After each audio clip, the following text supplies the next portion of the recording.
This is the Odd Atheist Friends Podcast. What you are about to hear is just the opinions of Matthew and Eric, who are the hosts. This podcast will talk about life, love, politics, religion, and whatever else runs around their heads in the moment. Their opinions are just that, opinions, and only their opinions. It does not represent anyone else but them at that moment in time. Not their significant others, family, friends, employers, companies, or anyone else that they might know. You are probably going to hear cuss words. The hosts cuss and really don't care if any guests cuss too. If you are offended by something, this probably isn't the podcast for you. But if you like what you hear, please keep listening.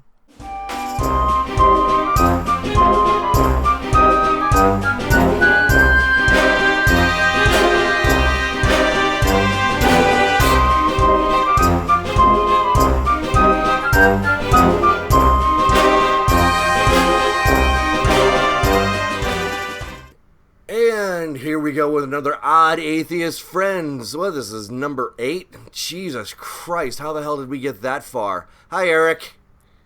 Hi, Matthew. How are you? Oh, God, I can't believe we've 8 episodes. Nobody's yanked us off the internet yet. I'm amazed.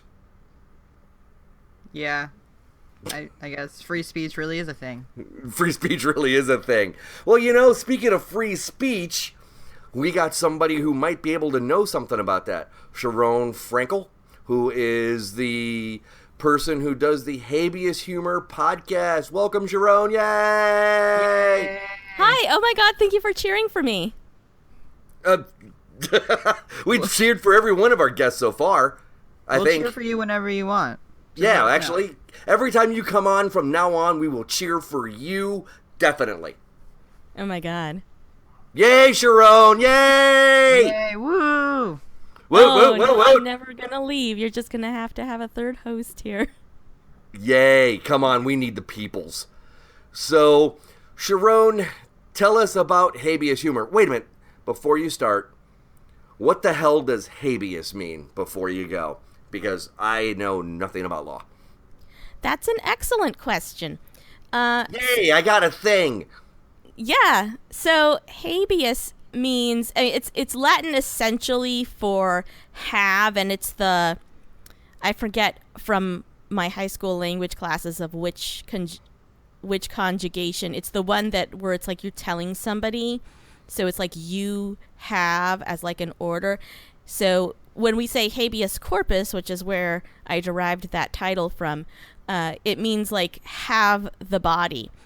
Meaning like bring the body to court, and and what they mean is like bring this person to court. Well, I graduated public school, Chicago area, Cook County public school in 1990. I know I'm really dating myself, but I could have taken art or foreign language. I took art. Oh, that's awesome. I can't do art. Well, it was photography. Like, it's not like I can draw worth a damn. I took 2 years of photography. Did they have cameras back then? They did. They were like the ones where you got to stand still for like 5 hours before you take a picture on glass. The daguerreotypes. Yes. Wow, we got a smart person, Eric. Yeah, we do. I remember that from that movie, The Others. Wasn't that such a freaky movie? That was love a that freaky movie. So can you explain what the word humor also means? Because I don't know if we understand that. Yeah, on this podcast, absolutely not. There's also medical definitions of that. But, yeah, well, and hopefully I'm not fucking anything up. And I always tell people to call me out if I get something wrong. I don't know if you guys like that. So I'm just going to say, I mean, people who complain can always tweet me. Yeah, we have this thing, so instead of saying like, oh my God, or something like that, this has kind of turned into a thing between Eric and myself, but usually curse words have turned into, curses come into, you're either talking really madly at a god, crossly or something, and so, or it's usually you're expelling some kind of fluid from your body. So, we've combined them into saying, so instead of saying like, oh my God, we say, oh fuck your God, or something to that effect. I recall that now. It's not safe for work, though, so I don't know if I want to get myself in the habit. This podcast is not safe for work, and I meant it that way. So, Yeah, but if I adopt that, because I did say, oh my God, a few minutes ago on this show, and I caught myself, I was like, oh no. But that's because it was a reflex. But if I give myself the reflex of saying, fuck your God, I'm going to get in all kinds of trouble. Well, we don't want you to get in any trouble, of course. We could modify that to, oh heck your God, or just oh your God, so they know it's not our God. Oh, I'm perfect, because I am so pissed off about being in religion for 20 some odd years that you can feel to modify it if you want to, but I'm a grown ass man, so I'm going to say, oh, fuck your God. So I'm just proceed from there. Go. I meant for the ladies. Oh, please feel free.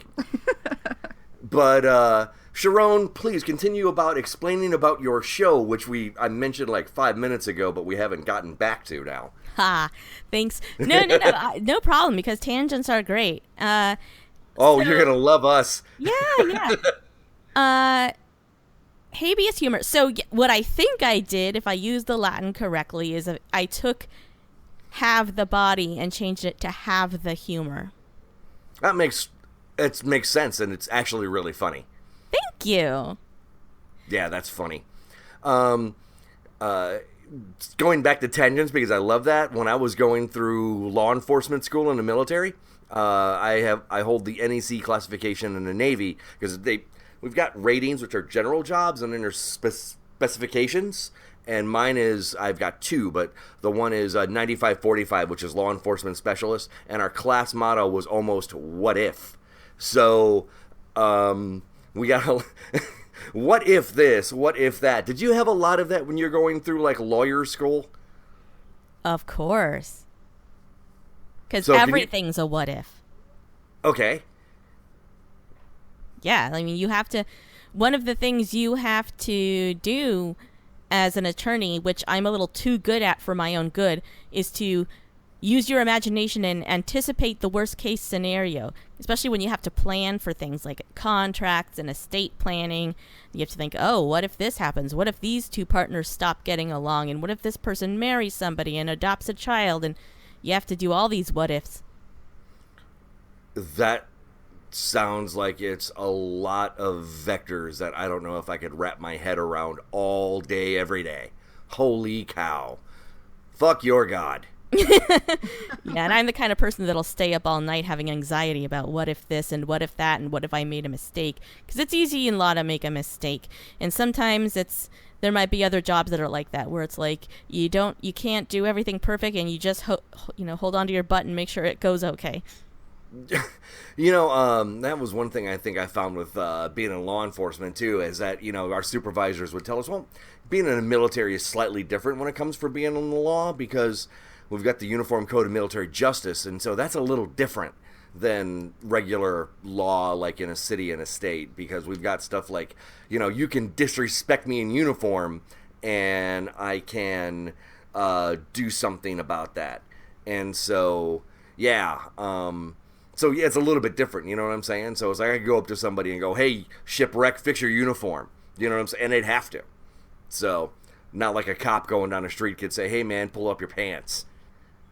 Yeah, you have, I guess, limited, your constitutional rights are a bit limited, I guess, because in a government job that's not the military, an employer could be in a lot of trouble for like anything like that, and taking away anyone's equal protection or free speech.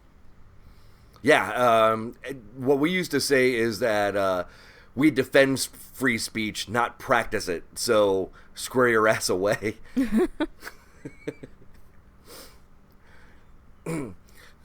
So, is there anything interesting that you want to talk about that you might have brought with?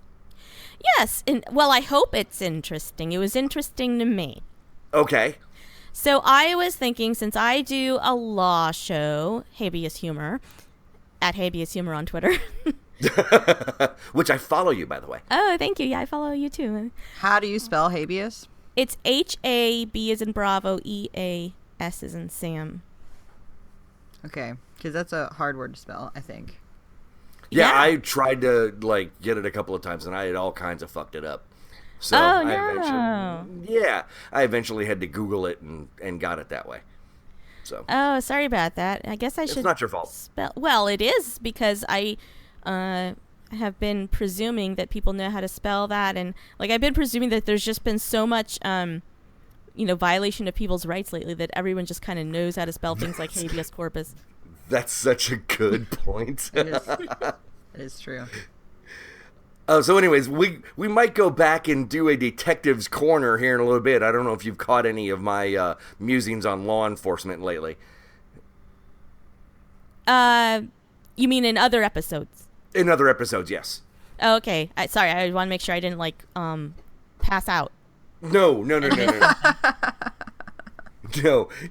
you're still totally coherent as far as I know. Oh, good. Yeah, law enforcement. What are you gonna do? Can't live with them. Can't live without them. No. Oh. So what about these things that you brought with us? I want to hear about them. So I was thinking we could talk about some cases that sort of reflect the intersection between law and atheism, or atheism as extended into the areas of dealing with religious people who are pains in the butt. Okay, great. I want to hear them? all about it. That would be a long show. Yeah. All the people. All the people. Yeah. All the religious people. Oh man, yeah. So I had looked up to see if there were any interesting cases about people who had sued for violations of their First Amendment rights as far as religion, because I've been thinking a lot lately about these laws protecting sincerely held religious beliefs and all this rhetoric we have going on now about how we need to protect people's sincerely held religious beliefs, and they just get in so much trouble. It's they cause a lot of trouble, these sincerely held religious beliefs that are protected by the Constitution, which I know that this crowd hopefully is we're all kind of in the same boat about, unless you have people who hate listen to you and they're like, I have no idea. I think we might have maybe 3 listeners now. I don't know. You might be the 3rd. So who knows? Yeah, well, yeah. So I am totally with Bill Maher. When he did a show a long time about how you just have to say the magic word religion and all of a sudden you're accepted from the normal rules. And I think that's bullshit too. But it is in the Constitution. Yeah. Okay. Which is annoying. Yeah. If I had my way, I feel like, the First Amendment, when it says no establishment of religion, that part is good. But then the free exercise, you can kind of see where it comes from. But should it be a constitutional right to exercise your religion? I think we all kind of feel like the answer is probably no, especially as far as it's gone. That's where the freedom of and from religion comes in with the freedom of expression of religion, right? That little section that you just said right there? That's sure. Where we...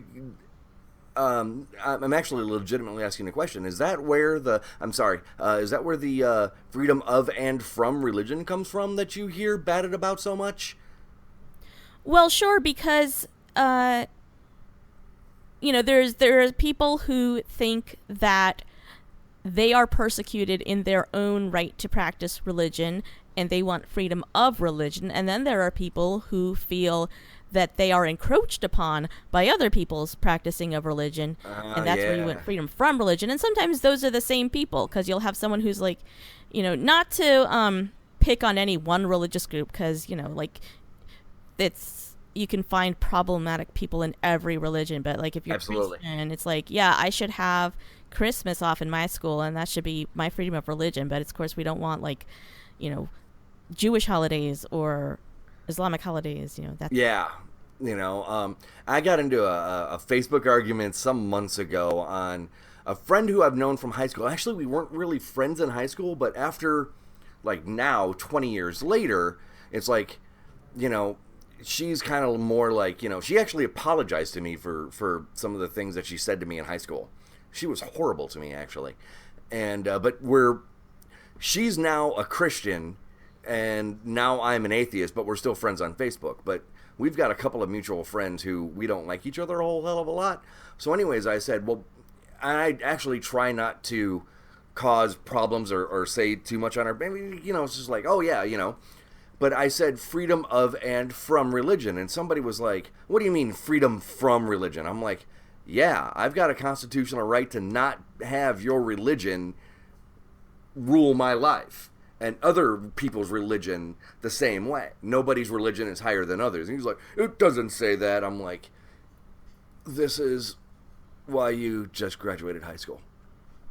Right. Not that there's anything wrong with that, but it's just like, these people who have, might have a fraction of an inch of education and more than an inch of ego and attitude.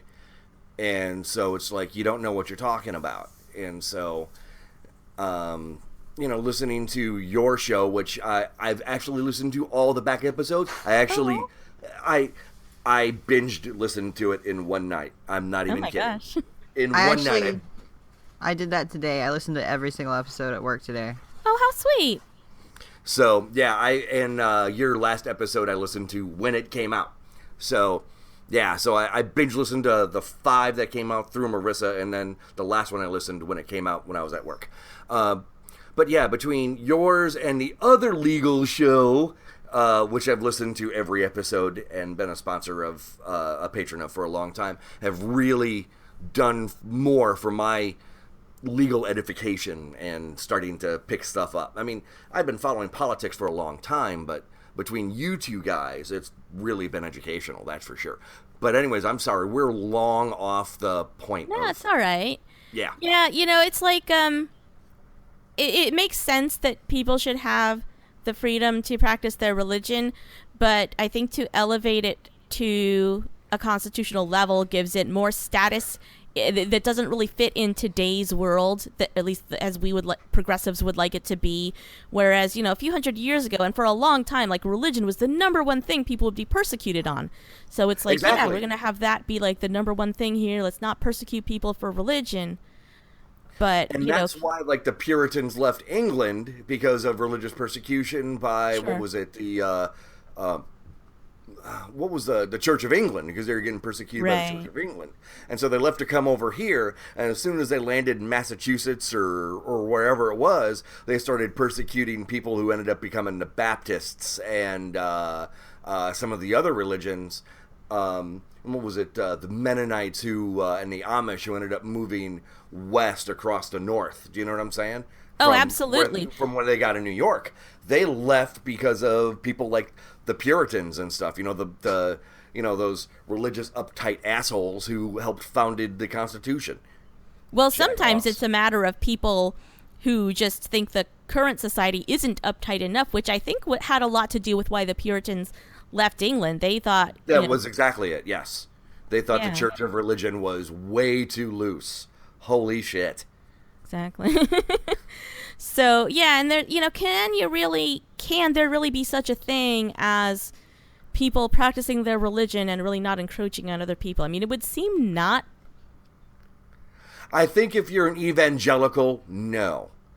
If you just are just like a regular societal whatever, you go to your church or synagogue or wherever, mosque or wherever it is that you go, temple or whatever, and then you come home and, you try to live your life by whatever rules that are there, but you don't try to enforce them on other people, that's fine. But when other people decide to get evangelical, that's where the problems come in, at least in my own little opinion. Yeah, well, you've also got situations like where you've got to accommodate people who have religious beliefs. Like, say you have someone who's a 911 dispatcher and who's Jewish, and it's like, I can't work on the Sabbath, so Friday night sundown to Saturday night sundown, I can't come to work. And that may be peak time, and so, what's that going to do to everybody else? Put them on extra shifts. But you can make that their Sunday. Do you know what I'm saying? So, okay, so everybody else wants Sunday night off, so they come into work Saturday night at sundown. You know what I'm saying? I mean, because it's not everything is a crisis, but, it's like one of those things where it's like, how far do you let it go? Do you let people wear their hijabs in their driver license photos where it obscures their face? Good point. That kind of thing. Amazing point there, Charone. And then what was it in England? That England or France or whatever it is that the people can't wear the full mask. They've got to show their face. Right. Those are amazing points. And then it's also like, because we have this society where we have to be, we're told we have to be respectful of religion and everything, then we have to kind of act sometimes like that sexist shit is okay. I mean, I went to college in San Francisco, and I was in a class, and San Francisco was pretty, I went right at the time when all that intifada was starting up between the Israelis and the Palestinians in like the year 1999, 2000 and stuff. And, there were people, I would be in class with people who would be defending that kind of stuff, and I would be considered an asshole if I said anything otherwise. I think I had just left San Francisco. That's where I went to my other school, was at Treasure Island. Oh. So I used to actually, did you go to San Francisco, or did you go to Berkeley, or where did you go to college? I went to San Francisco State from 2000 to 2002. I was there in 98 and like summer and fall of 98. I was in Treasure Island, so I was there just I would have been in you. Community College over in Contra Costa County there. Oh, okay. I was 4. Oh, okay. my little brother.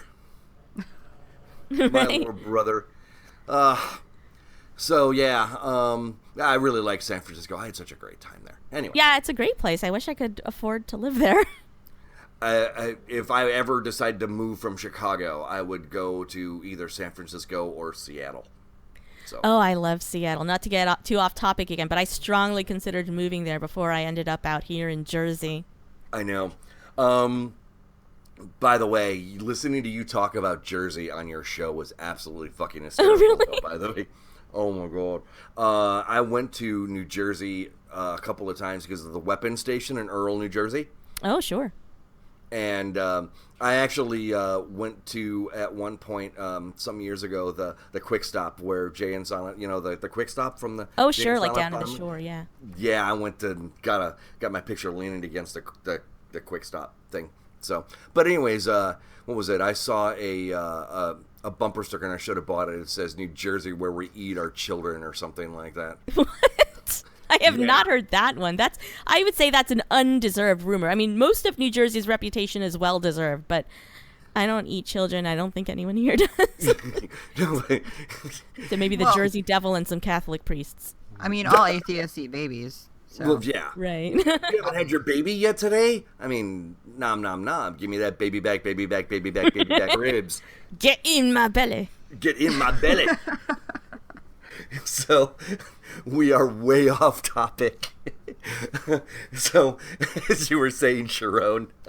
Yeah, so I pulled up this 1983 case from the United States Court of Appeals for the Ninth Circuit, the one that Trump hates. Oh, good. Fuck him. This case is called You know where I call him Cheetolini, right? Cheetolini, I like that. Cheetolini or the Fat Orange Joffrey. That's a Game of Thrones reference. Oh, I've never watched it. Oh, well, I binged it over the winter. So, yeah. Okay. I think it's a little too intense for me. It really is. But I can't wait for it's this too last much season. For me. I was watching the Vikings show for the first 4 seasons or so before I got tired of it. It's kind of like Game of Thrones light. Yeah, well, I actually just found out like a year ago I'm actually like 9% Viking, so I might decide to get into that show. Yeah. Anyways. Yeah, I love Viking shit. So United States Court of Appeals for the Ninth Circuit, they made this decision in 1983. And I was 12. Oh, okay. So you're older than me. That's good. A little bit. Someone's older than me. Yeah, I was born in 1977, so I would have been like 5. Well, no, January 1983, so I would have been 4. Okay. Wait. Wait. That was bad math. Take that out. Edit it out.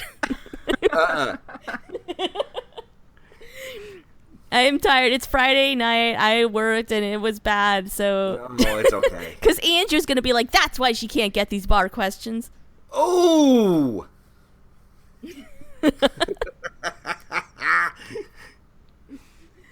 But yeah, and because Andrew always gives the citations, I'll have to give this 702 Federal 2nd 1263. So okay. That's Scott versus Rosenberg. So this is a case of Reverend M. Eugene Scott, Ph.D., who was the president and pastor of Faith Center Church. This was a TV evangelist church in the 1970s. And for you guys in the audience, do yourself a favor and YouTube Pastor Eugene Scott, because he's hilarious. Is he? He's if Gary Busey was a televangelist. And he's a fucking wackadoo, too? Oh, yeah. And he also, I saw some clips with, this 1970s TV evangelist audience. And were you guys at ReasonCon? No, I was not. Oh. No. And I live in North Carolina. I'm really sad about it. Well, the only thing I'm glad about is that I didn't meet you guys and forget. Yeah. No, we were not there. Unfortunately, I couldn't make it. So, yeah, I felt pretty bad about that. Well, you totally... Oh, what? My grandma had just turned, what was it, 96 or something like that? Oh, good for her. Yeah, so I went to go see her in Minnesota, so I was going the opposite direction. Cool. Well, yeah, I mean, it was great, and I definitely look forward to the next one, and you guys should go. And one of the highlights... I plan on it. So God Awful Movies did their recording of... what was the fucking movie? It's Hell Satan's or Hell Satan's was from The Simpsons. It was something about burning in hell. And one of the things they did for the people who were there, that it was visual, so the people listening wouldn't of course have here. They prepared a little video montage of people who were in the audience of these church services from the 70s, and Pastor Scott's audience kind of kicks the ass of the audience. I mean, everyone was laughing at how wacky the people look, but... Oh, I'm sure. The 70s... I have some pictures of me in some really wide collars. You know what I'm saying? Yikes. Yeah. Well, so... I was not dressing myself. And with kids, it's how kids get the miniature cute version of whatever the adults are wearing. So I had little leisure suits. Burning Hell. The Burning Hell. Burning Hell. That's what it was. The Burning Hell. The Burning Hell. Live from ReasonCon. Yeah, and it was fantastic. They had Thomas Smith, the other guy from Opening Arguments. I have a habit of just I can't help but plug other people's shows. I know. We've done so much of that in all of our podcasts. Yeah. So, yeah. Anyways. Yeah, so Pastor Scott and Eugene Scott, this Dr. Eugene Scott, not to be confused with Dr. Eugenie Scott, who's actually a really cool person and knows her stuff and isn't a raving lunatic. Yeah, American physical anthropologist, former university professor, and activist opposing the teaching of young Earth creationism and intelligent design in schools. Also has good YouTube videos. Yes, she does. Yeah, but she's not being crazy in the way that Pastor Scott. No. Oh, man. So, in Pastor Scott's case, one of his church's disgruntled employees had sent a letter to the FCC because this church actually owned TV and radio stations that they would broadcast on. Wow. Yeah, in California. And so this guy alleged that Pastor Scott had been soliciting money that he had received, and then he would say we're going to use this for, I don't know, to build toilets in Africa or whatever it was he was saying they were going to do. I'm not even going to represent that he said he'd do anything as altruistic as that, but whatever it was, something and do something else or pocket the money. Right, so he would just pocket the money. Oh, fuck him. Right. So why does it seem like all of these dirtbags do this shit? It seems like every fucking one of them. What was it? Scathing talks about the fat guy in a fucking red hat. What the fuck is his name? Oh, yeah. Not Baker, though, because he is another con. No, but you know what I'm talking about, right? The fat guy in the red hat. Oh, yeah, I know they always say fat guy in the red hat. Josh Furstein. Furstein, yeah. Yeah, Josh Furstein. He did a GoFundMe of I need to buy video cameras, and they sent him enough money to buy 4 top-of-the-line video cameras, and he's still recording off an what is it, iPod Shuffle or whatever the hell he's shuffling. The iPod. He's still recording off an iPod instead of instead of a camera. So it's and he's never done anything. Anyways, yeah, so, side it's point. a big shocker, right? Televangelists are taking in money and, getting rich. Not doing shit with it. Not doing shit. So the FCC instituted an investigation of the Crank church off station. the crank. They what? Crank off the crank to go back off episode 1. Oh, okay. Sorry, I haven't. I like to go backwards when I listen to. Yeah, I was talking about what was Ted Haggart, who to reference back to episode 1 of our show, where he was an anti-gay, anti-drug preacher, but yet he was snorting crank off of a male prostitute. A male prostitute. Yeah. Fucking Haggard. As he was in Jesus Camp. I saw that movie. Oh my God, what a fucking emotional freak show that is. Anyways, you were talking about this fucking numbnut from the 70s. Right, so the FCC starts investigating, and it appears that things got really heated when the FCC told Pastor Scott to turn over records showing how much money he was taking in and paying himself. And as you might know from listening to opening arguments and stuff, churches' records are not typically very transparent. No. And normally they don't even tax. have to show them, do they? Not usually, no. Yeah.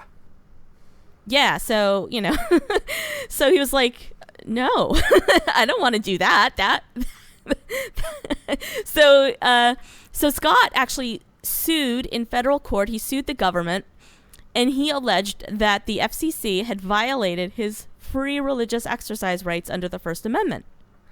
By ordering him to show his books. Right. The fuck?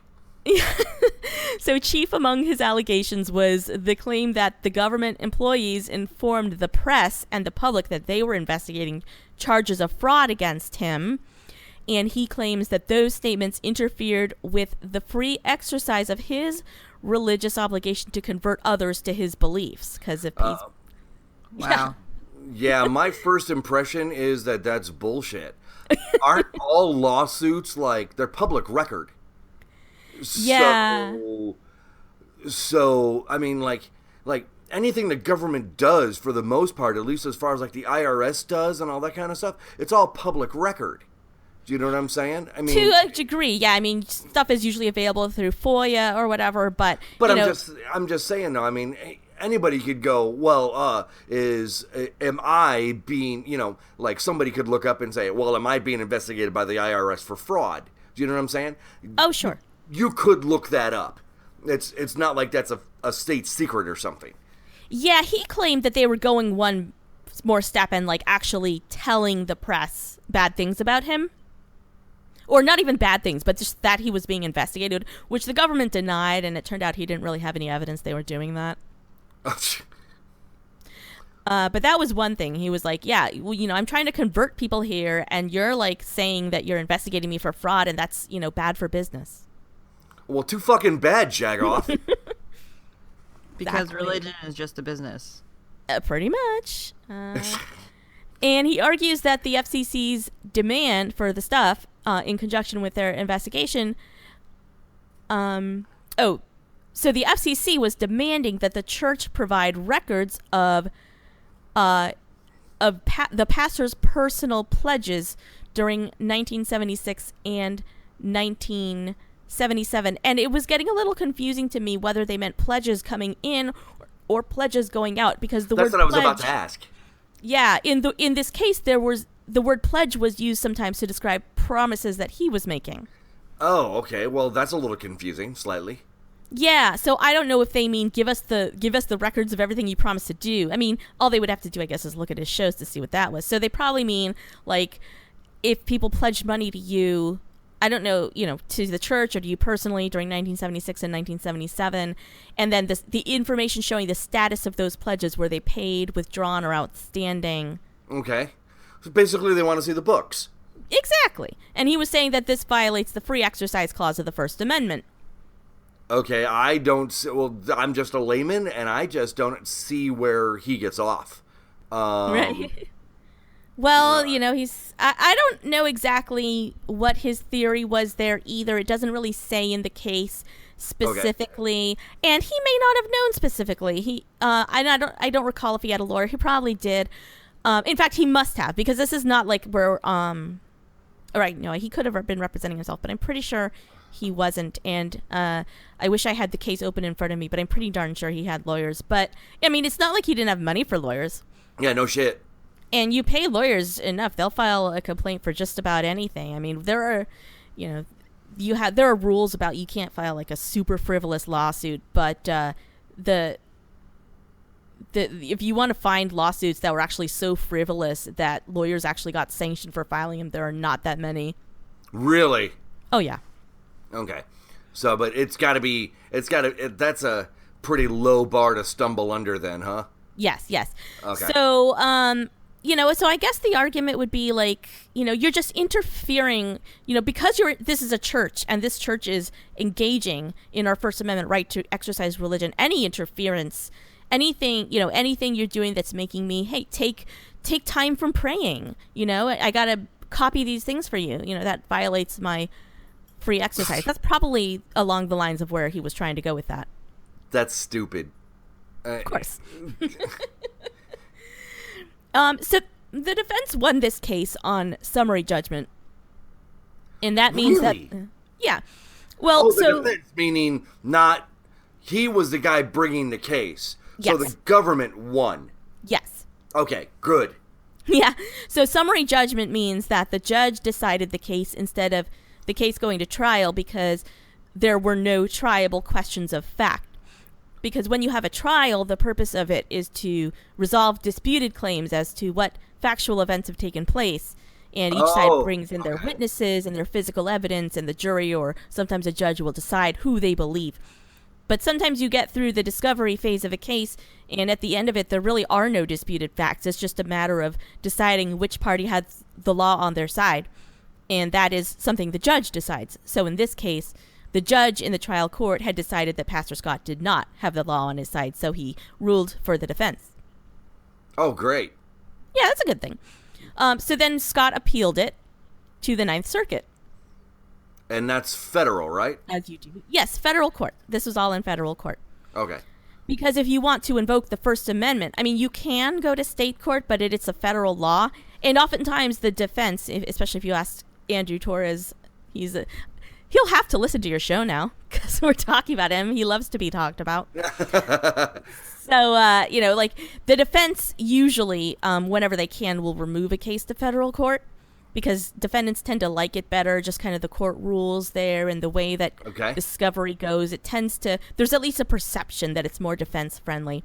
So, if you put the First Amendment or other federal laws in your complaint, it's going to make it removable to federal court, even if you filed it in state court. I understand.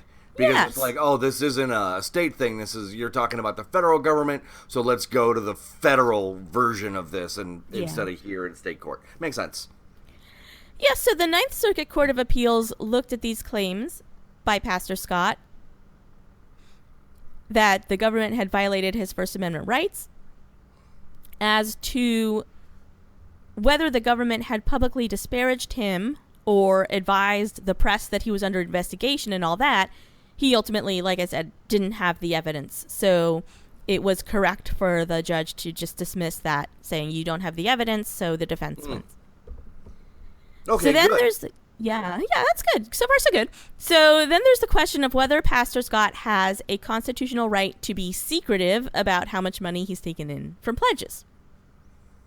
Yikes, that's a good question.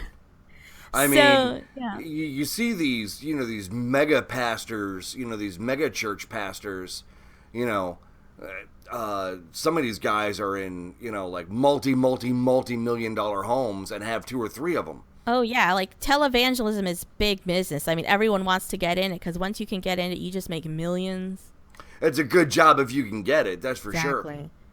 Yeah. So the thing is, when you're talking about this sort of a constitutional rights challenge, if you're saying that the government has taken an action that is interfering with your fundamental right to practice your religion, the court is going to apply, I don't know if you've heard it from opening arguments, the strict scrutiny, least restrictive means test, where they look at the government's actions and say, can the government show a compelling government interest in what they're doing? and can they show that they are doing the minimum possible to achieve that interest without like stepping on your constitutional rights. Okay. So did they show that? Well, yeah, the court thought that they did. So the court is, to quote the court, when a collision between portions of an FCC investigation and free exercise rights occurs, free exercise rights can be protected by requiring the FCC to demonstrate a compelling governmental interest. And a compelling governmental interest must be shown at that point because an action taken in the course of an investigation directly conflicts with a, here we go again, sincerely held religious belief. And, like, I just, as an aside, fuck this part of the Constitution. Fuck the free exercise clause and fuck religion. Ugh. Absolutely. Yeah. Yeah. God, I'm just, it's this free exercise. It's like on opening arguments they talked about the Hialeah case with wanting to ban the cutting of chickens. You know what I'm saying? Because they wanted to stop. What was that? Santeria. Right. And so they couldn't. So you just can't kill animals. Okay, well, the only people wanting to kill animals was Santeria, and so you just can't say, well, no, you can't do that, Santeria. You know what I'm saying? I mean, because it's like they're picking one religion to pick on. And so I think a lot of times that religions, here in the United States, I mean, we got the one majority religion, and they so hard try to suppress the other ones if they can, all the time. If not overtly, then kind of covertly, by making things hard. Oh, definitely. And that's what's cool about places like the Church of Satan, or not the Church of Satan, the Satanic Temple. The Satanic Temple. They are so great. Yeah, I gave money to them. I definitely follow them on Facebook and that kind of. I can't give any money to them, but I definitely support and would go with them to go do something if it was here in Chicago. Yeah, you know what I'm saying? So yeah, because they totally point out the hypocrisy when they absolutely. They're like, yeah, we need to put this satanic thing here too for the nativity. What was it? I know this is like really off the point, but you got there was a law in one of the square, really religious states where they were trying to say that, I think it might have been Texas, where they were trying to make like all abortion places had to be like an outpatient surgery center. Yes. And so, what was it? Recently, somebody was like, every time you ejaculate, that they basically made tried to force a mock rule where like they want to like bury the sock or something. I don't know exactly what it was. Because Texas also, in addition, they had come out with a health code that says fetal remains need to be buried, like if it's from a miscarriage in a health facility or an abortion in a health facility. And so what was the mock law to try to show the ridiculousness of it? It was like something about like boner pills, and if you ejaculated, if guys came, that there had to be some kind of rule. I can imagine. I don't recall specifically, but yeah, if you're coming in your hand, then you have to bury that. Bury the napkin or something. I don't know what it was. Well, Eric was saying in an episode not that long ago, I think it was we were talking to Molly on Mormon. That was the episode that it's in parentheses, don't come on the tits. But anyways, so Eric was saying, Erica, tell about what you were saying about that law in North Carolina that you got, that ridiculous, stupid law. Which one? The one about like missionary position or something. Oh yeah. I'm pretty sure it's still on the books that the only legal way to have sex is, well, first you have to be a heterosexual cisgender couple probably, and you can have sex missionary style. That's the only way. Oh, yeah. Well, it's held to be unconstitutional by the Supreme Court, but it wouldn't surprise me that was still in the books because, they don't necessarily just take things out once the Supreme Court has declared them to be unconstitutional. Yeah. Well, I did, when I was in college, I wrote a paper for one of my classes about the 7 states that actually still say it's illegal to be an atheist, where you can't hold a public office. And what is it? The Supremacy Clause of the Constitution says that's illegal. But these 7 states, I don't remember which ones they are. I'd have to look them up really fast. But there are 7 states that say that you can't hold a public office. And, of course, Texas is one of them. Mm-hmm. And so even though it's unconstitutional, somebody actually said that it was like, there was like going to be like, what is that when you stamp documents to make them legal? A notary public. Oh, okay. Somebody was trying to be a notary public in like Texas or West Virginia or something like that. One of these 7 fucked up states that got this law in the book, and they brought that up in the state constitution to say he can't be because he's an atheist. Oh, that's hilarious. Because, like, the notary's job is to attest to the fact that you've verified this person's identity and everything. So they're like, oh, this person doesn't believe in the Bible. So how can, they're not trustworthy, obviously. Exactly. They don't follow the commandment that says don't bear false witness. Exactly. Oh, gosh. And so it got brought up. And, of course, the Constitutional Supremacy Clause says that's fucking ridiculous. But Yeah, this is where you got the balance between states' rights and federal. So, I mean, yeah, the states can say pretty much whatever they want, but if it's am I wrong here? But if the federal court says, well, you can't do that, then, well, you can't fucking do that. Well, the federal laws, so the Constitution applies to everybody, and states cannot make laws that chip away at rights that you have under federal law. They can give you more rights, which, I know that the California Constitution certainly does for certain things. And I wouldn't be surprised if there was something in the Texas Constitution, like guaranteeing religious liberty for people and stuff, because they're really into that. And people don't realize that religious liberty also includes not having a religion. I mean, courts have made that explicit.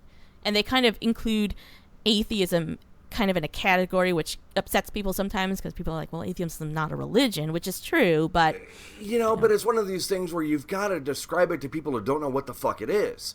And right. So how many times have I had people say, well, I'm an atheist. Oh, so that means you're a devil worshiper. No. Oh my gosh. I've literally had that say, well, you worship the devil. No, the devil is yours. You can go to your hell. So I understand the idea of wanting them to say, okay, atheism is protected, but it's like saying, a TV channel is off. Off is a TV channel. It's the same fucking thing. So, I hope you see where I'm trying to go. Oh, absolutely. I mean, that's our logical way of looking at it. And to people who are devout Christians, they're thinking, oh, well, those are the people that the devil has managed to convince. Oh yeah, growing up a conservative Christian like I did, and bought into it hook, line, and sinker, and all that shit. I literally was told that if you start to have doubts, that means the devil's fucking with you. They didn't quite say it that way, but that's exactly what they meant. Exactly what they meant. And whenever people are like, well, why? When it comes to things like rights for LGBT people are always like, well, why would I choose to be gay or whatever? And people's answer, if they're devout Christians, is, well, the devil is testing you, and you're just giving in to the devil. The devil is in the devil. Very you strong. might like it. Devil is with me. The devil is with you. Yeah, give in to the devil. You might like it. If there was a devil to had. But anyways, your second case that you brought in. So this is funny, I think. In support of his claim, Pastor Scott had submitted personal affidavits in which he states that he believes his church contributions are, his word, sacrifices, and that disclosure of his sacrifices would violate their sacred nature. Wow. I can see, because of being a Christian, back in the day, where he's kind of coming from. Because I'm giving my money to the church. It is my sacrifice to the church because we don't kill animals anymore. So I'm giving my 10% to the church. Excuse me, I had the hiccups and I got choked up there for a second. I apologize. So, but yeah, I'm sacrificing my part of my livelihood to give to the church. So yeah, fuck you. Yeah. It'd be funny if people sent in animal sacrifices, though. Oh my god, that would be fucking funny. Fuck your god, that would be fucking funny. So, so in response to this, the court says the government employees do not challenge the sincerity of Scott's beliefs. Therefore, the trial court had concluded that the FCC's demand did interfere with Scott's First Amendment rights. However, they still had to decide whether or not this was a permissible inference. That would be at the trial court and at the appellate level. Yeah. Because the appellate level is going to review the legal decision of the trial court. They're both going to do the same analysis and see if they come to the same conclusion, which in this case they did. And so they acknowledge that, that is a little bit of an interference with your right. Then we have to we have to interfere with the sacredness of your sacrifices. But you gotta tell how much fucking money you got, bitch. And so the court says, but not all burdens on religions are unconstitutional. Thank goodness, right? Yeah. Although you wouldn't know it these days.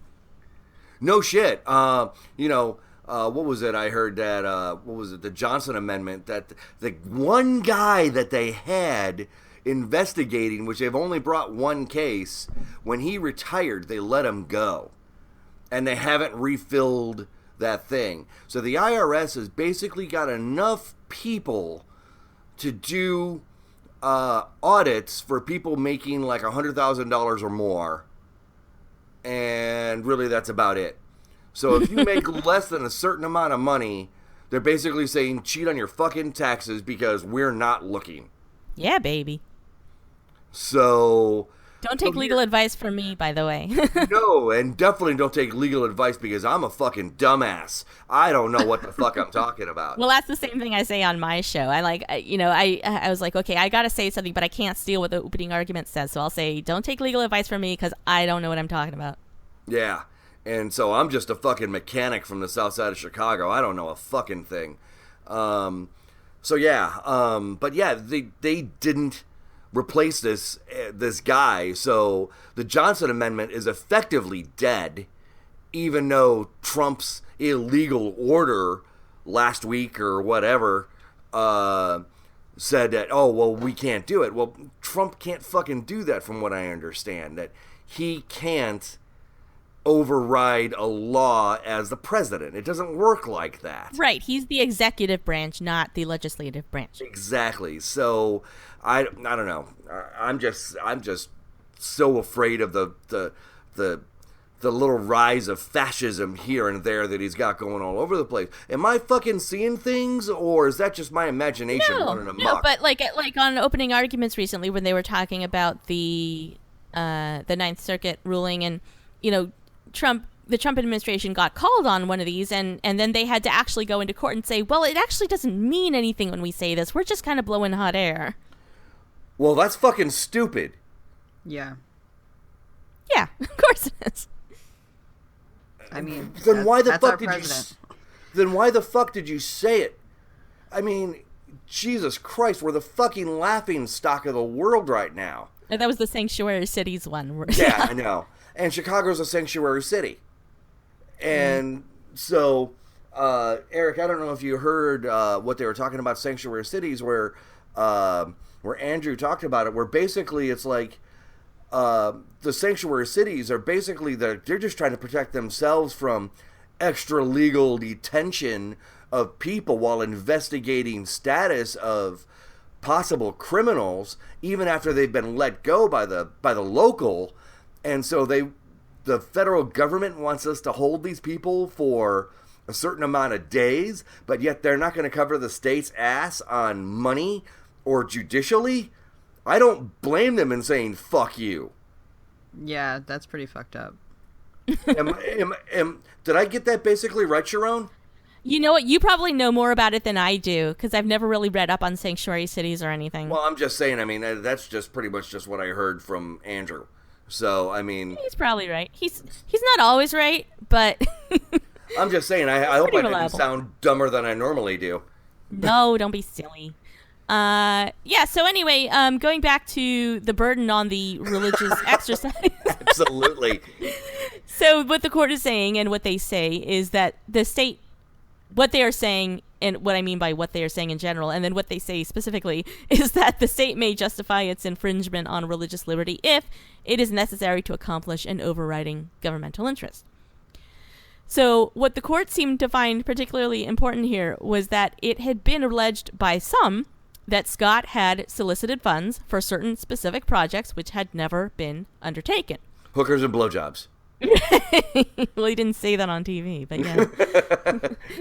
And the government has a compelling interest in preventing the diversion of funds contributed for specific identified purposes, especially when such funds are obtained through the use of the public airwaves, as they were here. And so Scott's side, the pastor, Is that claims... send me money so I can do this shit? Is that what they were talking about there? Yeah. Okay.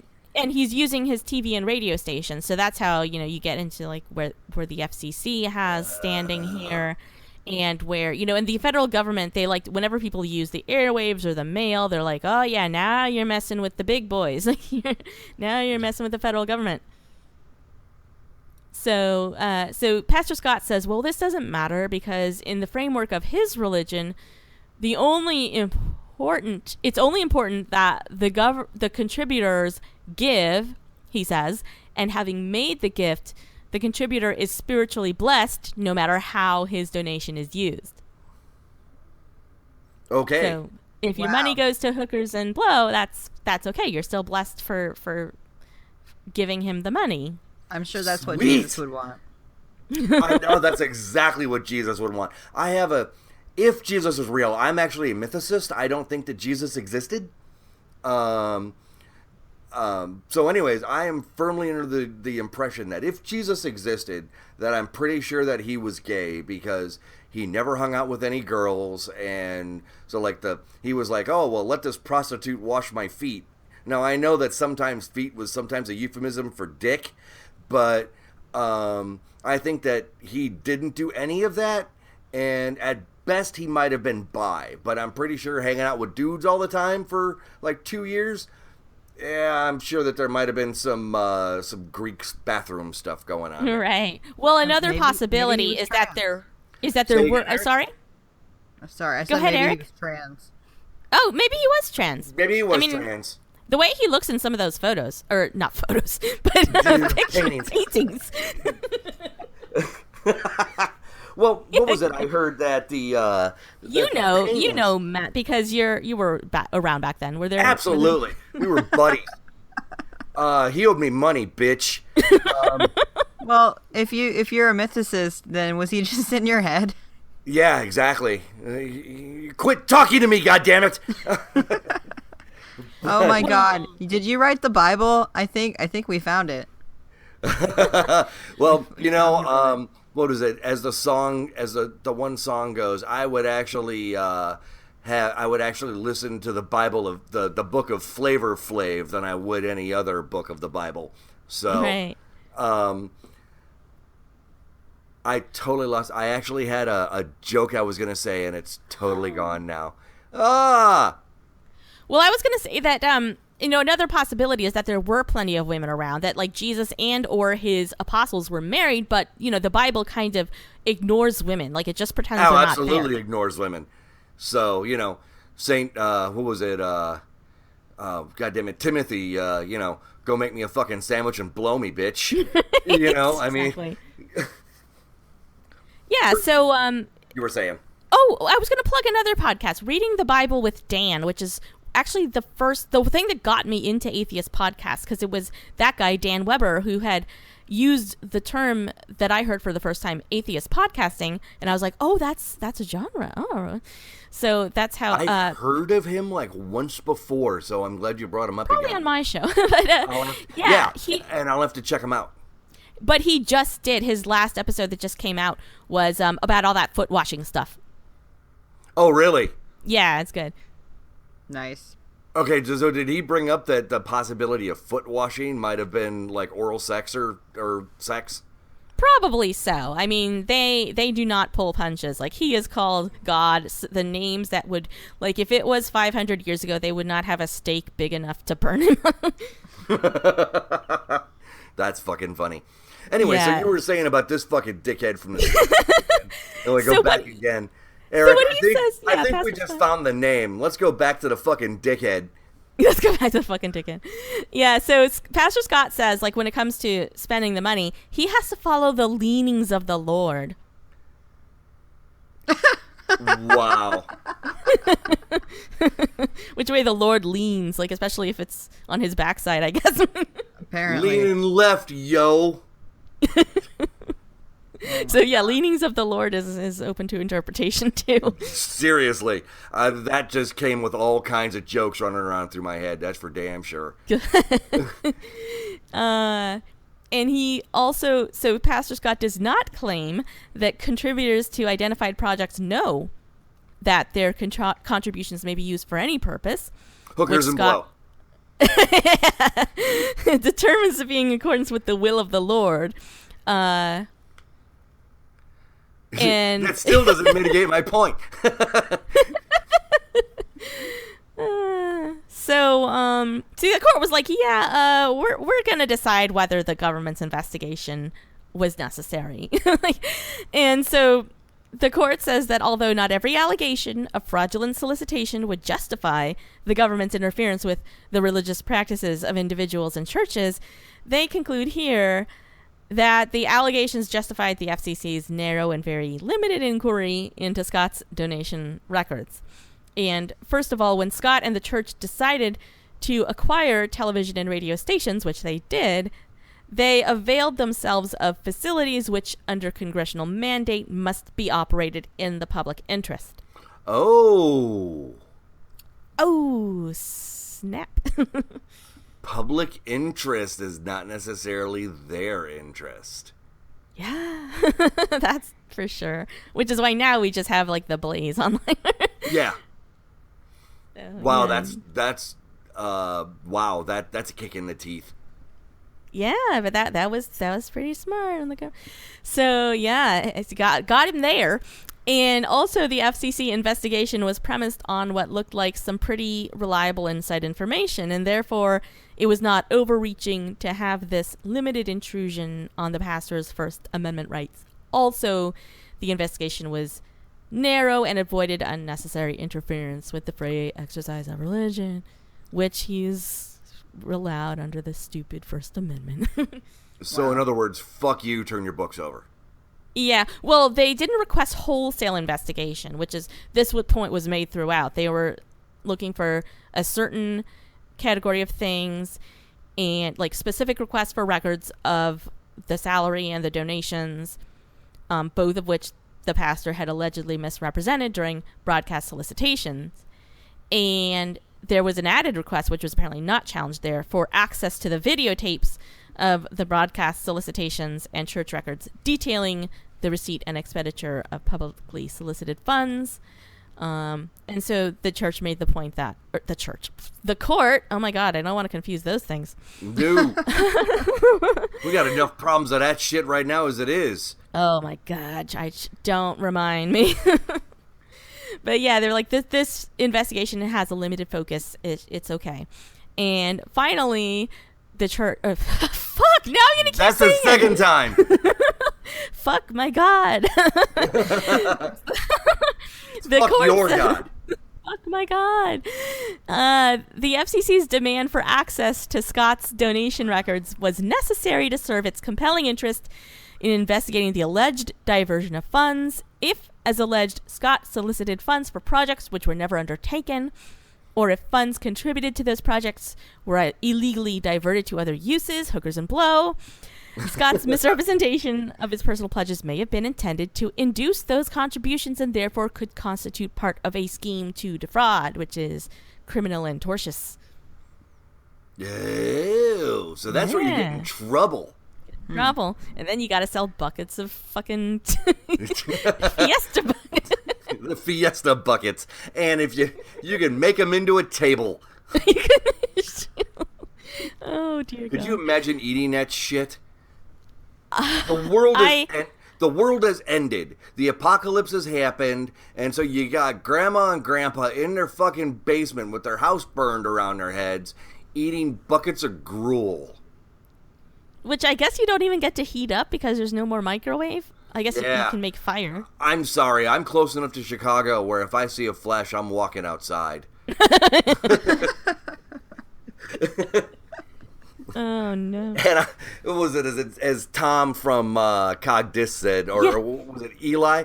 Basically, one of them, I forgot who it was, but he was basically saying that they were going to make funny poses. So hopefully they're going to get like the shadow puppets on the walls. Right. So I want to be doing the helicopter. Oh no! I did not see that image. Helicopter. Oh, no. So the Ninth Circuit rules that the summary judgment in favor of the government was correct. Scott did apply for certiorari to the United States Supreme Court, and they denied it. So that was the end of that. Oh, actually, it wasn't the end of it because he filed like all kinds of requests for reconsideration and appeals and this and that. Yeah, but that ruling stood, and he never won his lawsuit. And I don't know what happened when he ultimately turned over his books. I do know that Pastor Scott died in 2005. He had been born in 1929. Holy and I found shit. Yeah. So yeah. he lived to be a ripe old age, that's for sure. Yeah. So stealing people's money, I guess, is not a problem for him. No, it didn't he didn't get smoten. Smited. I feel like smited is correct. Yeah, God smited sounds good. Him. You know, I would consider being a priest and taking all these people money, but I have a fucking conscience. I just can't see myself stealing people's money. I could be a good preacher. You know, you might. But I just can't see myself taking fucking gullible people's money. I just can't fucking do it. Well, there are a lot of people out there, and I think this includes like the Trumps of the world and the Koch brothers of the world who feel that it is okay to get over on people if they'll let you. So that's not really fucking moral either. Because you should. What the fuck is your problem? Right. Well, they're like, well, these people. So, yeah, it's. I think it's fucking bullshit. But some people are like, yeah, it's whatever I can get. absolutely unethical. Dog eat dog world. And I'm going to be the bigger dog, and I'm going to eat you. Right. Well, fuck you, man. These are not nice people. I mean, I meet a lot of good people, you know what I'm saying, throughout my, I meet, especially since I started getting into, like, atheism and, that kind of stuff and putting myself out there a bit, first started on Facebook and stuff, I've met a lot of good people, but I have found, generally speaking, that it's been the religious people who've done more to fuck people over than anybody else. Yeah, it sure seems that way. And as your awesome patron, Melissa McCool, was saying, I think on my show, like, we have this seeming lack of empathy that's a sickness in our society. Yeah. And I believe that she is absolutely right in that. And Matt Dillahunty from he was a Reason Con. Yeah. Man, what was his show that he did? The show in Texas from the Texas The Atheist Experience. Thank you. I have a tendency to cranially flatulate.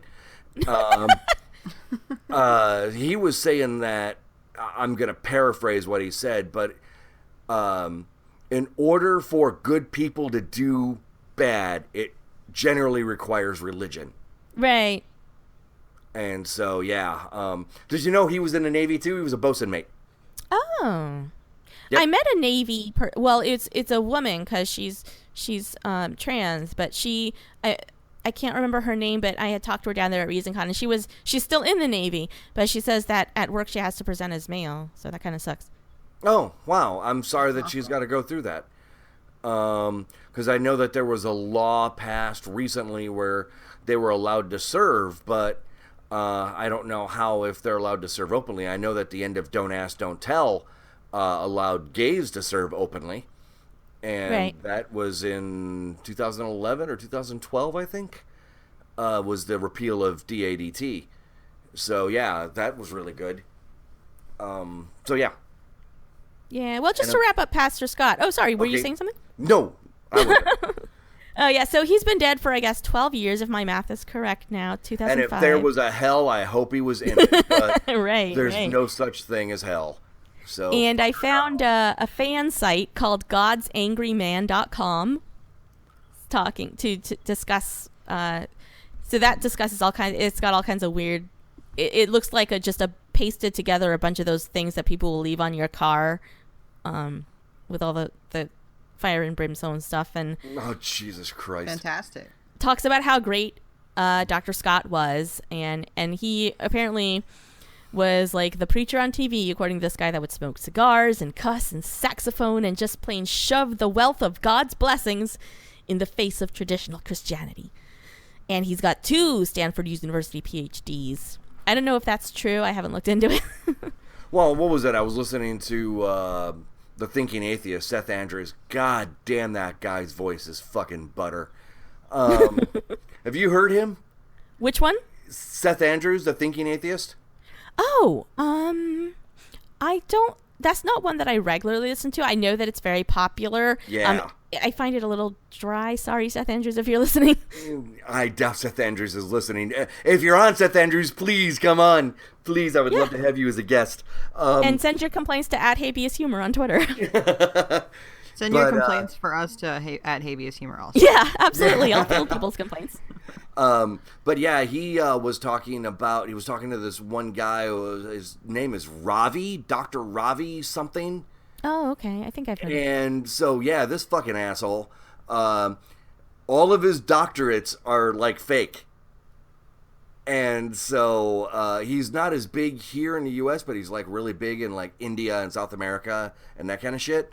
But apparently, like, all of his fucking doctorates are fake. He didn't go to Cambridge. He went to like a little sub area outside of Cambridge, but wasn't part of Cambridge. And then he kind of like audited a class in Cambridge. But that doesn't make you a visiting scholar because you audited a fucking class once. Oh, I'm a scholar. I'm visiting. It's fucking stupid. And so, yeah, but apparently this guy actually doesn't have, like, any fucking doctorates at all and that kind of stuff. So that was really funny. So I wonder if those guys, because, man, I've seen this a lot where it's like, Dr. Kent Hovind, no, motherfucker, you're not a fucking doctor. Let me go to my computer and print my shit up. Yeah, I'm a fucking doctor just like you. Yeah, there are some people like Pastor Manning in New York who has a doctorate from his own school that he made. Yeah, that doesn't count.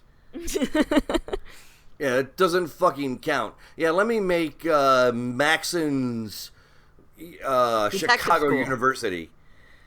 Say again, Eric? The detective school. Yeah, Maxon's Detective School. I'm a doctor, motherfucker. Nice. Yes, if you want to hear about another case. Absolutely, I'm sorry. Well, actually, if you don't mind, I actually have a small game for us to round out the episode, if you don't mind. Oh, okay. Okay. Charone, would you come back for another time? Oh, totally. Yeah, you can definitely talk about the second case in another episode. Oh, awesome. Oh, yeah. Just to give a teaser, I was going to talk about the RLUPA, which I don't know if other people pronounce it that way. It's the... let's see what it stands for again. The Religious Land Use and Institutionalized Persons Act of not 2000, but it's 42 USC Section 2000, and it's and I like it because it rhymes with chalupa, so I say. Oh, that's pretty funny. But I love it. I think Eric is putting a kibosh on us right now. We've been having way too much fun. So he's like, hey, we got to do something else now, and he's right. Well, so Eric, okay, what's the game? Well, first off, I love listening to Charone because she makes us sound really smart. Yeah, thank you, Charone. So thanks for making our show sound smart. But you guys set me up. So how how versed would you say you are with trans terminology? Oh gosh, I should be good at it because I have a fair amount of trans friends, and so I would try not to be a disgrace. Okay. I'm limbering up my knees to stick my feet in my mouth. Right? Yeah. Well. Okay. Well, I'm gonna give you some terms, and I'm gonna ask you to guess what they mean, or tell me what you think they mean. Okay. And Sounds both like of you fun. Should participate because it'll be fun. Okay. Okay. Well, we'll start with some easy ones. Cisgender. Okay, that one I definitely know what cisgender means. That means that it is the trying to think of the scientific way, but it's not trans. You're not trans. You're cisgender. If I was born with a vagina and I am identifying as a woman, then I'm a cisgender woman. It's true. So technically, it's you just identify as the sex that you were assigned at birth. That means that an intersex person, if they were assigned female, even if they have like male body parts also, they would still consider themselves cisgender. Oh, interesting. So there's a subjective element of that then. Yeah. So intersex people are like if they're assigned something, like if they were assigned female at birth but they actually identify as male, they could be put under the transgender category, or they might just choose to identify as intersex. Wow. Okay. AFAB, AFAB, all capital letters. Absolutely fabulous. Awesome, baby.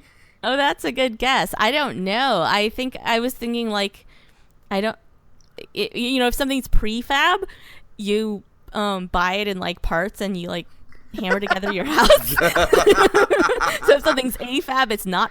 You have to. I would like to go buy some parts before you can put it together.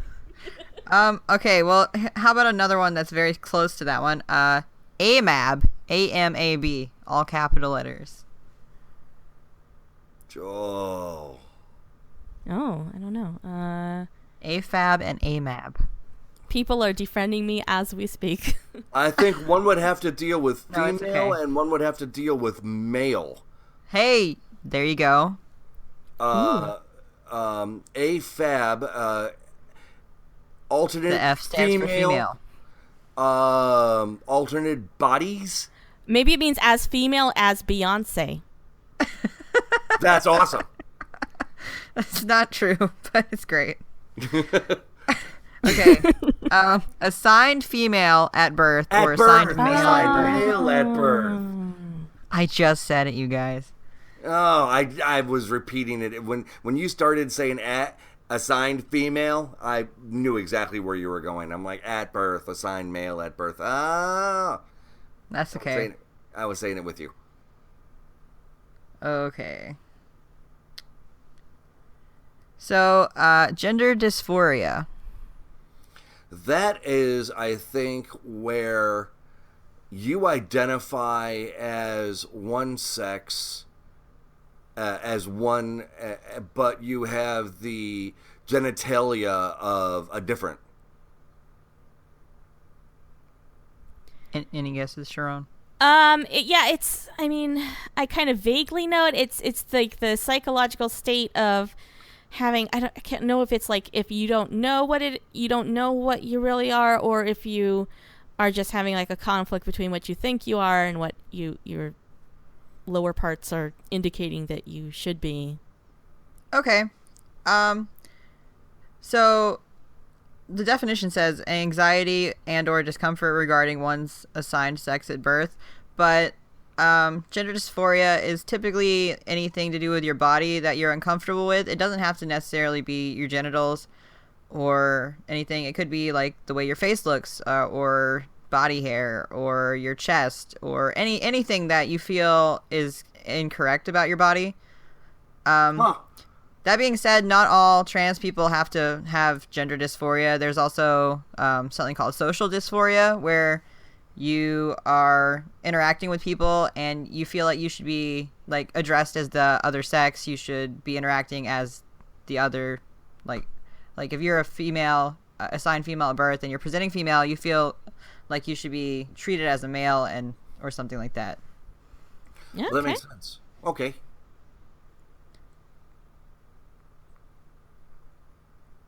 Non-binary.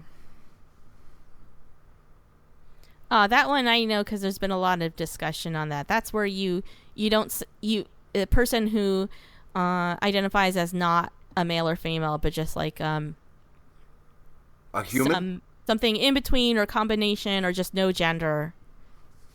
Right.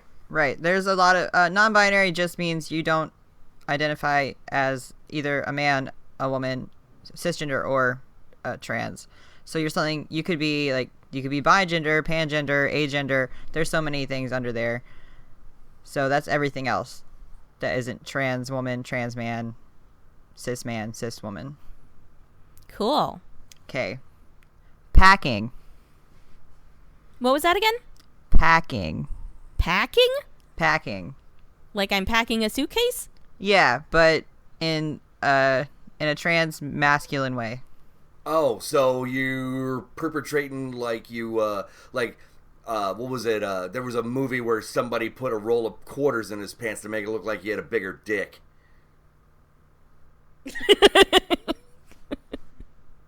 Pretty much. Is that I really got one what it right. is? Well, I only heard half of that because it cut out, but Where you put a roll of quarters in your pants to make it look like you got a bigger dick. Or right. Except, you definitely probably don't use a roll of quarters. What? Okay. I feel like that would just hurt and be uncomfortable, but yeah, it would. And how do you keep that in place? And like, did you tape it to yourself? Like, I don't. Did he like? Anyway, I'm getting. I don't know how that would work with a cis man, but so packing for a trans man is you can use like a pair of socks, or they make actual packing devices out of silicone that are like shaped and look like penises, and you can just put that in your boxers or whatever, so it looks like you have a bulge, and it can help alleviate gender dysphoria or something. Oh, that's cool. I've seen ones like they have the memes or whatever where women can get those things and make it look like you have camel toe. Yeah, I On saw purpose. that. Yikes. On purpose. What the fuck? Like, I don't know if that would make a trans woman feel better or anything. I just find that very weird, but Yikes. Say no to the camel toe. Just don't. I think I'm too fat to have camel toe, so I never have to worry about it. Aw. Because if you have the FUPA, I don't think you can have the camel toe. I feel like once there's camel toe, and then there's, no, I don't know. Is it the FUPA or the hoopa? Oh, I don't know HUPA. I know fat upper pussy area. Yeah, this is the huge upper pussy area. Oh. I've heard I heard one is bigger than the other, but I don't know which one is bigger. I've heard FUPA and I've heard hoopa, but I don't know which one is considered bigger. HUPA is what you get married under when you're Jewish.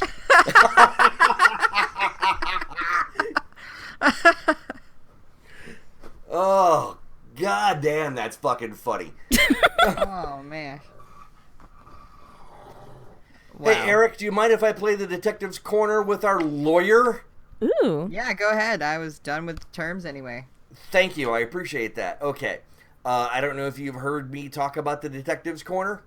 Where basically I talk about there are two things that I'm really kind of gung-ho about, and that would be genital mutilation, specifically male, because I was genitally mutilated as a male. Sure. And I am mad about it. Like, really mad about it. And the other one would be law enforcement overstepping in all kinds of ways. Right. So anyways, there was a case. I don't know if you heard of. Wait, I don't have to locate your missing foreskin or anything, do I? No. That's Okay. long gone. I'm just pissed at my mother for letting it happen, and then the doctor for doing it. So you don't have to worry about my foreskin or my dick. I'm just letting you know that I'm mad that my dick got cut when I was a baby. I would be too. And I had no choice in the fucking matter. If if a guy wants to do it when he's older and can think about it, I got no problem with that. But genital mutilation as a baby, I've got a real problem with for a lot of reasons. I mean, 2 shot glasses of blood can kill a baby. So, and let alone the possible infections and let alone the loss of function in a circumcised penis. It's all horrifying, all bad, and it's considered medical rape by torture. So fuck all that bullshit. So yeah, you just made me go into that again. Sorry. Now I'm mad. Well, you can blame the Jews. I really can. That's my people. And there's no sense. There's nothing in that book that makes any fucking sense about why. Yeah, well, it was like King David, so he would marry the girl. So the girl's dad said, go out and bring me back 100 Philistine dicks, and he brought back 200. Which brings me back to when I was on Doubting Dogma, Molly on Mormon show. The name of that episode was A Bag of Bloody Dicks. Because, because I was talking about that. So, but anyways, I don't know if you've heard of an episode here that happened in Chicago, and this actually happened like 2 years ago. Laquan McDonald? Was this somebody who was shot by the police? Yes, he was. Okay, well, I guessed. Yeah. Chicago police shoot an unarmed black man? Never happened ever. I'm being sarcastic when I said that. Yeah.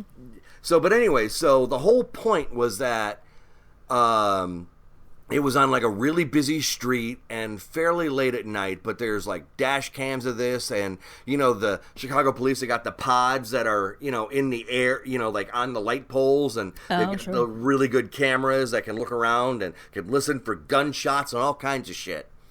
So anyways, they've got dash cam footage of him. I think he had a knife in his hand, and he was walking perpendicular to the squad car. Now, this fucking jagoff police officer pulls his pistol and literally unloaded his 9mm pistol into Laquan McDonald and killed him. He's coming straight for us. Perpendicularly? I don't know. It depends, like, was he walking toward the car? Or like he was walking perpendicularly to the car. Well, like, but on what plane? Like, was he in front of the car or behind the car? He was in front of the car walking perpendicularly. The astral plane. Yeah, absolutely. Fuck it. The motherfucker was taking an ethereal jaunt. That's a spell in Dungeons & Dragons, if you didn't know, because I'm a great big giant fucking nerd. Oh, no, I didn't know that. I mean, I know, I hear that version 4 of the rules is better than the version 5, and that's all I know about Dungeons & Dragons. Actually, I think version 5 is better than version 4. Oh, them's fighting words. Yeah, version 5 is definitely better. Say again, Eric? Version 5 is definitely better. Yeah, that's what I'm talking about. That's not what my friends say who are nerds. Oh, we're gonna have fights over this shit. But anyways, so the whole point is that the police officer lost his fucking badge and his policing abilities, and all I can say is bravo to that, because how many times these fucking guys just get a paid vacation? Now, this happened like a year ago, and actually the police chief in Chicago lost his job over the McDonald shooting. Because it took him a long time to release the tapes and all kinds of shit that's, just here for Chicago. Basically the politics of the area. Yeah, well, I mean, I'm not going to go off on a big tangent, but you know about that one guy that, like, got eventually in the Chicago, that cop that was, like, torturing people? Yeah, John Burge. Yeah! Like, it's, the police there are worse than LA. Maybe, I don't know. We could have discussions about that shit, that's for sure. Who's worse? But anyway, so they're getting ready to have the court case. And so this guy's... they're going into the criminal matter. And so, of course, none of these things is like on the TV show where it's done in an hour. This has been over a year in the making now. Like, I think it's closer to a year and a half now. But basically the point is that his lawyer earlier this week made a point where he's like, does my client have to go to the court every day? Because he's fearing for his safety because people keep hurling insults and threats at him. And so, so what do you think, Charone? Do you think he has to keep going to court because people keep telling him he's a fucking asshole? Is this for the actual trial? Before the trial. They're still dealing with all the stuff before. So this is the pre-trial shit that's been going on for like a year and a half now. So they're seriously dragging their feet. So the whole... Usually the defendant doesn't show up for that kind of stuff, to my knowledge. I mean, unless he's needed to testify or something. It's usually the defendants that are pushing for their right to be there, because sometimes there have been cases where people have been, defendants have been, like, not allowed to come to court, or they've been... There's that one famous case where the guy was, like, wouldn't shut the fuck up, and they, like, actually gagged him. I think I heard something about that where it was like more than one case, I think. But anyway, so like, put like this one guy was spitting, so they put the spit bag over his hood in the fucking courtroom. Right. Or like handcuff them to the chair or whatever and all that. Yeah. But yeah, the lawyer was arguing that for the pre-trial stuff, that his client shouldn't have to come to the court every day. Every time that they've got something, which turns out to be like once a month. What do you think? Shouldn't have to. Oh, well, I guess, and this is just off the top of my head because I don't really. Yeah. I'm not asking you for like. I can stuff. see how there could be a challenge later because, in the Constitution, a person who's a defendant in a criminal case has the right to confront the witnesses against them. So if they're having, like, witness testimony or something, like in these pretrial hearings, if they're doing any kind of, like, in limine motions or something where they're having people testify and, seeing whether something could be admissible or something, and you have witnesses against the defendant and the defendant isn't there, I can see how a challenge could be brought later, because I know that that's happened with things like speedy trials. I read in one of Judge Judy's books that because she was a judge in New York, and so she would, she got in trouble once, or not in trouble, but like there was a guy that got off because he kept delaying the trial, and then he later claimed that he didn't get a speedy trial. Wow. So yeah. So I can see how, like, they would want the person to be there so that they can't later say, I didn't get a chance to confront all the witnesses against me. Okay. Well, that's the only thing I can think of. They brought a witness who witnessed what had happened that day, and it was one of the Cook County guards, right? Okay. In Chicago, the county is Cook County, okay? Uh-huh. And so, so anyways, it was a Cook County sheriff's officer who, of course, run the courthouses, right? And so this guy was like, oh, well, yeah, I heard this one guy calling him an asshole basically from across the room, across the hallway in the courthouse. And that was about it. The judge made his ruling. He has to show up for all of them. So, motion denied, fuckhead. Oh, but all he had was that somebody called him an asshole? Yeah, basically. Yeah, pussy. Exactly. So, this fucking badass thought he was going to be, a motherfucker and shoot basically an unarmed kid moving perpendicularly to him 25 feet away and empty his fucking pistol into him. But he can't take somebody calling him names? Grow a thicker skin, dipshit. That's how come you're sitting where you are. Yeah, well, I mean, the cops claim in the first place that they're scared, and that's why they shoot their weapons. Exactly. So that's why I'm like, this motherfucker. If you've got that thin of a skin, you shouldn't be a fucking cop to begin with. Yeah, probably. So that was the detective's corner. All right, that was fun. Yeah, so I just bring up one thing about something that happens with law enforcement or something like that, and just get an opinion. Doesn't have to be right, doesn't have to be wrong. I just want to hear. I just want to hear an opinion. So that was the detective's corner.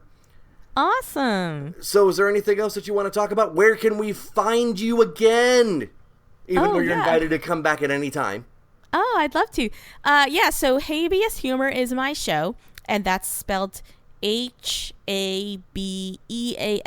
HUMOR, American Spelling of Humor. Okay. And it's at Habeas Humor on Twitter. We're on iTunes, and we're on Facebook. I guess I should be on like Google Plus, or I don't really know what Google Plus is, though. I've never really figured it out. I don't know either. Eric, do you know about Google Plus? I know no one really uses it, so. Okay, Yeah, so fuck it. Fuck it. Do you have a Patreon? I do not. I just kind of figured that like the show is just starting out. I've done 7, working on 8 episodes now, so I just figure, you know, I'll be happy if people listen to me. Yeah, I'm kind of that way too, and I'm actually kind of glad we got 2 patrons.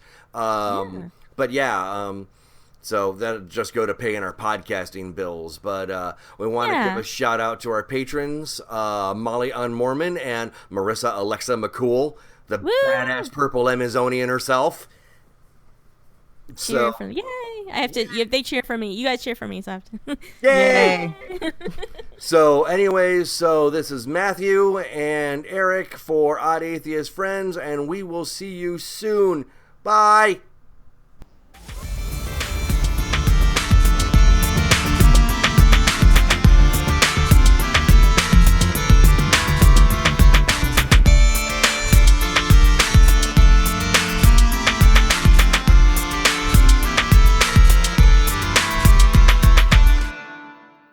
Thank you for listening to the Odd Atheist Friends podcasts. If you have any questions, comments, or concerns, please contact via email at oddatheistfriends@gmail.com or message us on Facebook at facebook.com/OAF podcast. We now have Twitter. Please follow us there at OAF podcast. Don't forget to support us on Patreon at www.patreon.com/OAF. This is Matthew and Eric of the Odd Atheist Friends podcast. Have a great and godless day.